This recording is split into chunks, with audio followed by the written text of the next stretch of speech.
Hello everyone and welcome again to Whisky Wednesday. Today we're trying something really interesting and a little bit different, and it's from the Lost Distillery company. Now all of these whiskies are modelled on distilleries that have long closed, and we'll be focusing on sort of like the key 4 ones from them.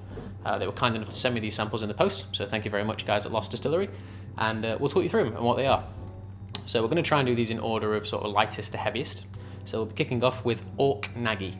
Now Auchnagie was a distillery that was founded by James Duff, and it opened in 1812 and shut in 1911. It's based in Perthshire, so bang on in the middle of Scotland. I think Glenturret territory, Edredor, Blair Athol, all those kind of really central styles. And it closed due to poor transport links in 1911. So you can imagine at the time the British Empire was still a thing, you're still putting out a lot of industry worldwide, sending out a lot of exports. So this tiny little distillery had to suffer for that, unfortunately. I think they're all natural colour, and I think they're all non-chill filtered. If you do want any more information, do check out the Lost Distillery website. I'll include it in the link, the bio below.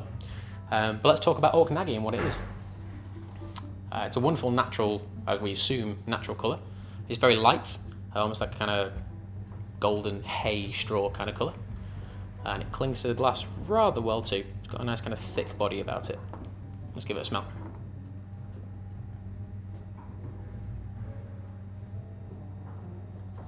It does have somewhat of an Annock quality about it, or a Knock Do distillery about it. It's really light, it's quite floral. It's very honeyed, it's very flowery. We're currently shooting this in like 25, 28 degree heat, something like that, with no air conditioning, so it's ideal for weather like this, to be honest. But yeah, clean, fresh, honey, loads of kind of fresh malted barley. Yeah, clean, summery. Very, very easy going. Let's have a taste.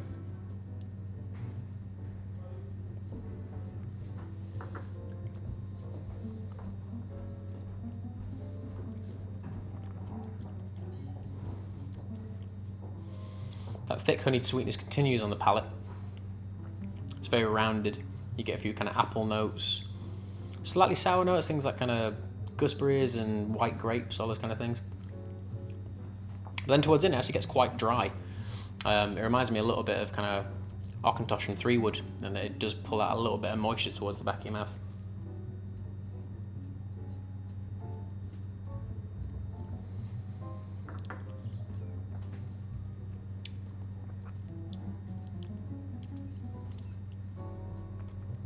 Not so dry the second time around. Could just be because it's the first bit of whiskey I've had today. But it is much more drier, or it's much drier I should say, than the nose and the palate would actually give off. The sweetness is actually really voluptuous. It's very, very welcoming, very summery sweet, and you get almost kind of a Fino sherry cask influence towards the back. Slightly salty, a little bit dry. Would give off a slight coastal influence, but it's not anywhere near the coast. It's bang on in the middle of Scotland. So that's Auchnagie. It's honeyed, it's really floral, and then towards the back it's kind of dry and peppery with a nice sweet finish. These are all blended malts, so they're a combination of loads of different single malts put together.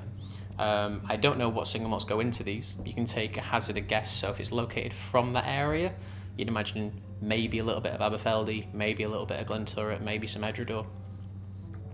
No idea about age either, so we can probably assume anywhere from sort of 6 to 12 years old. It's kind of a safe assumption to go with.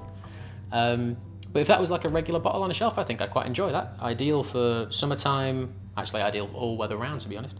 Kind of a nice round 7 out of 10. I think it's perfectly good whiskey. Very easy drinking with a surprising finish towards it. So there we go guys, that's Auchnagie, and join us for over the next couple of weeks for the next series, because we have these 3 to go through as well. So thank you all very much. I've been Phil, this is The Whisky Jar, and I'll see you all next week. Thank you.